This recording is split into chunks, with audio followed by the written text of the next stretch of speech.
আল-ইয়াউমা আকমালতু লাকুম দীনাকুম ওয়া আতমামতু আলাইকুম নি'মাতি, আমি তোমাদের দ্বীনকে পরিপূর্ণ করে দিয়েছি এবং আমার নিয়ামতকে পরিপূর্ণ করে দিয়েছি। এত সব নিয়ামত, এত সব পূর্ণতা পেয়েও আমরা কেন বিজাতীয় সংস্কৃতিতে আমরা উদযাপন করতে যাই?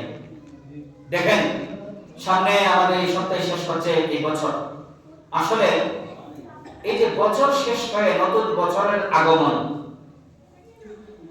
এটা কোন উদযাপনের বিষয় না। এটা কি না?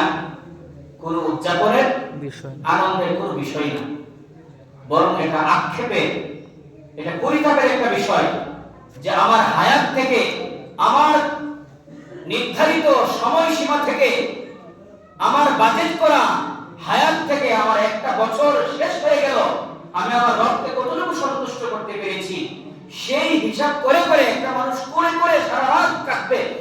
এমন হওয়ার কথা ছিল যে একটা বছর চলে গেছে আমার হায়াত থেকে। আমার হায়াত নির্ধারিত না, কার কতদিন হায়াত সবটাই তো নির্ধারিত।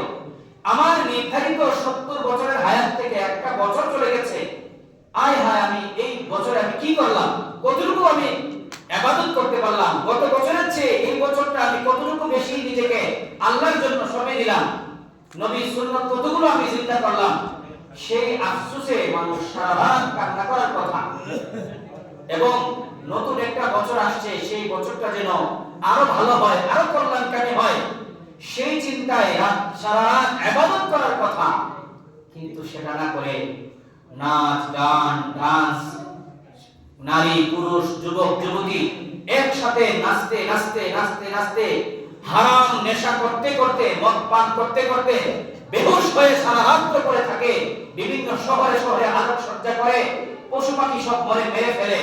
এমন একটা অন্যায় অবিচার আমাদের সমাজে শুরু হয়েছে, যে গড্ডালিকায় আমরা এই প্রবাহে আমাদের ঈমানকে বিসর্জন দিয়ে দিচ্ছি।